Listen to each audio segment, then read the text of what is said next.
വാർത്തകളിലേക്ക് സ്വാഗതം. വാർത്തകൾ വായിക്കുന്നത് അശ്വതി ഗോപൻ. തൃശൂരിൽ കെട്ടിടം തകർന്നു വീണ് അപകടം. കൊടകരയിൽ പഴയ കെട്ടിടം ഇടിഞ്ഞു വീണ് 3 ഇതര സംസ്ഥാന തൊഴിലാളികൾ മരിച്ചു. ബംഗാൾ സ്വദേശികളായ രാഹുൽ, രൂപേൽ, ആലിം എന്നിവരാണ് കെട്ടിടാവശിഷ്ടങ്ങൾക്കടിയിൽ കുടുങ്ങിയത്. 3 പേരെയും പുറത്തെടുത്തെങ്കിലും ജീവൻ രക്ഷിക്കാനായില്ല. ഇന്ന് രാവിലെയാണ് അപകടം നടന്നത്. ഇതര സംസ്ഥാന തൊഴിലാളികൾ താമസിച്ചിരുന്ന പഴയ ഇരുനില കെട്ടിടമാണ് തകർന്നു വീണത്. കൊടകര ടൗണിൽ തന്നെയാണ് കെട്ടിടം. ചെങ്കല്ല് കൊണ്ട് നിർമ്മിച്ച കെട്ടിടം കനത്ത മഴയെ തുടർന്നാണ് തകർന്നത്. മത്സ്യം ഭക്ഷിക്കുന്നതിൽ ആശങ്ക വേണ്ട. കണ്ടെയ്നർ കടലിലേക്ക് മറിഞ്ഞ രാസപദാർത്ഥങ്ങൾ കടലിൽ കലർന്നു എന്ന ആശങ്കയിൽ പല വീടുകളിലും മത്സ്യം വാങ്ങുന്നില്ല. ഇതേ തുടർന്ന് പല മത്സ്യത്തൊഴിലാളികളും ദുരിതത്തിലായിരിക്കുകയാണ്. അവർക്ക് ആശ്വാസം നൽകുന്ന ഒരു വാർത്തയാണ് ഇപ്പോൾ പുറത്തു വന്നിരിക്കുന്നത്. കടൽ മത്സ്യം കഴിക്കുന്നതിൽ ആശങ്ക വേണ്ടെന്ന് central institute of fisheries technology അറിയിച്ചിട്ടുണ്ട്. കടൽ മത്സ്യങ്ങളുടെയും കടൽ വെള്ളത്തിന്റെയും സാമ്പിളുകൾ ശേഖരിച്ച് പരിശോധന നടത്തിയ ശേഷമാണ് CIFT ഡയറക്ടർ ഈ വിവരം പുറത്തുവിട്ടത്. വീട് തകർന്ന് 2 പേർക്ക് പരിക്ക്. കോതമംഗലം വെറ്റിലപ്പാറയിൽ വീട് നിലംപൊത്തി 2 പേർക്ക് പരിക്ക്. ദശലക്ഷം രാജീവ് ഗാന്ധി നഗറിലെ പട്ടരകണ്ടം കൃഷ്ണൻകുട്ടി, ഭാര്യ അമ്മിണി എന്നിവർക്കാണ് പരിക്കേറ്റത്. ഇവരെ കളമശ്ശേരി മെഡിക്കൽ കോളേജിലേക്ക് കൊണ്ടുപോയി. വെള്ളിയാഴ്ച പുലർച്ചെ 5 മണിയോടെയാണ് സംഭവം. കാലപ്പഴക്കമുള്ള വീട് ശക്തമായ മഴയിൽ തകരുകയായിരുന്നു. ഇവരുടെ വാർക്ക വീട് പൂർണ്ണമായി നിലം പൊത്തുകയായിരുന്നു. നാട്ടുകാരെത്തിയാണ് ഇരുവരെയും പുറത്തെടുത്തത്. കാലപ്പഴക്കം ചെന്ന വീടുകളാണ് ഇവിടെ ഉള്ളതെന്നും ഇവിടെ താമസിക്കുന്നവരുടെ ജീവനും സ്വത്തിനും സംരക്ഷണം നൽകണമെന്നും ജനങ്ങൾ ആവശ്യപ്പെട്ടു. നിലമ്പൂരിലെ വിജയത്തിന് പിന്നാലെ പ്രതികരണവുമായി ഷാഫി പറമ്പിൽ. നിലമ്പൂരിലെ UDF വിജയത്തിന്റെ മാറ്റ് ആർക്കും കുറയ്ക്കാനാവില്ലെന്ന് ഷാഫി പറമ്പിൽ MP. ഒരു വാക്കും മാറ്റി കുറയ്ക്കില്ല. അത് UDFന്റെ രാഷ്ട്രീയ വിജയമാണ്. നിലമ്പൂരിലേത് രാഷ്ട്രീയ പോരാട്ടമാണ്. മാറ്റി കുറയാത്ത വിജയമാണ് നിലമ്പൂരിലേത്. അത് മുന്നോട്ടുള്ള പ്രയാണത്തിന് കരുത്തു പകരും. കൂടുതൽ മാറ്റുള്ള വിജയം 2026 കേരളത്തിലെ ജനങ്ങൾക്ക് സമ്മാനിക്കാൻ UDFന് സാധിക്കും. നിലമ്പൂരിലേത് തീർത്തും രാഷ്ട്രീയ വിജയമാണ്. വിജയത്തിന്റെ മാറ്റു കുറയ്ക്കാൻ ഒരു വാർത്തയ്ക്കും കഴിയില്ലെന്നും ഷാഫി പറമ്പിൽ ആവർത്തിച്ചു.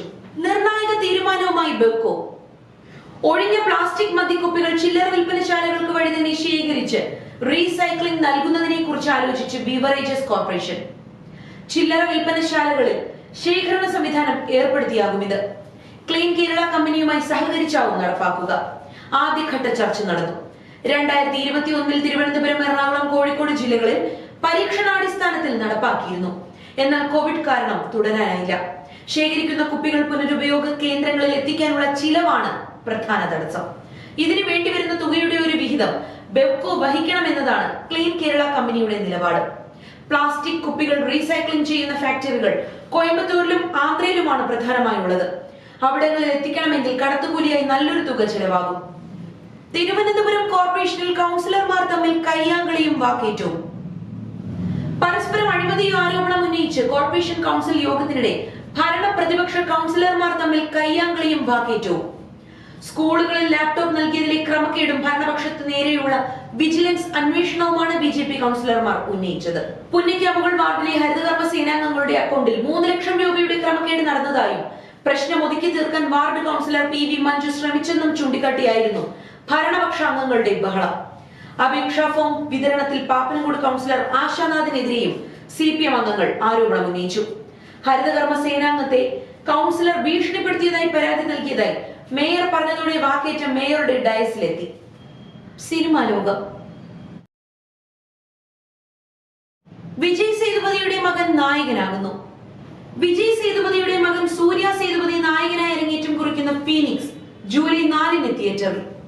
പ്രശസ്ത ആക്ഷൻ കൊറിയോഗ്രാഫർ അനൽ അരശാണ് സംവിധാനം നിർവഹിക്കുന്നത്. തീവ്രമായ ആക്ഷൻ രംഗങ്ങളാൽ സമ്പന്നമാണ് ഫീനിക്സ്. മികച്ച നടനായി മാറുക എന്നതാണ് സൂര്യ സേതുപതിയുടെ ആഗ്രഹം. നാനും റൌഡിദാൻ, സിന്ധുബ തുടങ്ങിയ ചിത്രങ്ങളിൽ അഭിനയിച്ചിട്ടുണ്ട്. സാം CS ആണ് സംഗീതം. ഛായാഗ്രഹണം വേൽരാജ്.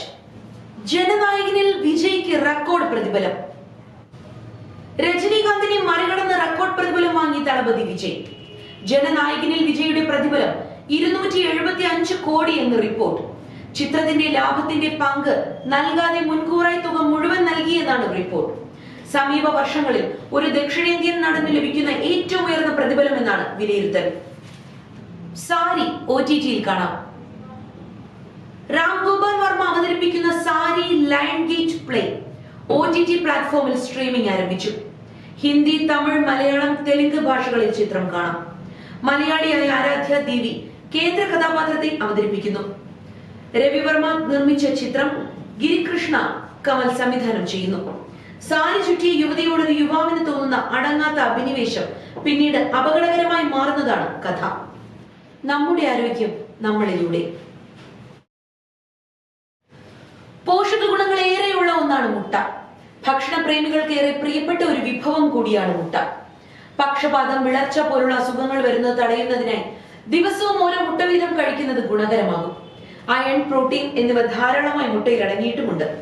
ശരീരഭാരം കുറയ്ക്കുന്നതിനും ശരീരത്തിന് ആവശ്യമായ ഊർജം ലഭിക്കുന്നതിനും രാവിലത്തെ ഭക്ഷണത്തിനൊപ്പം മുട്ട ഉൾപ്പെടുത്തുന്നത് പ്രയോജനം ചെയ്യും. തലച്ചോറിന്റെ ആരോഗ്യത്തിന് ഏറെ ഗുണകരമാണിത്. ഗർഭിണികൾ മുട്ട കഴിക്കുന്നതിലൂടെ അതുവഴി അവരുടെ കുഞ്ഞിന്റെ ആരോഗ്യം വർദ്ധിക്കുന്നതാണ്. ആരോഗ്യത്തിനും സൗന്ദര്യത്തിനും ഗുണങ്ങൾ നൽകുന്ന മുട്ട മുടിയുടെ വളർച്ചയ്ക്കും സഹായകരമാണ്. മുട്ടയുടെ വെള്ള തലമുടിയിൽ തേക്കുന്നതിലൂടെ മുടിയുടെ ആരോഗ്യം വർദ്ധിക്കുന്നു. തേർഡ് വിഷന്റെ ഇന്നത്തെ വാർത്തകൾ ഇവിടെ പൂർണ്ണമാകുന്നു. നന്ദി, നമസ്കാരം.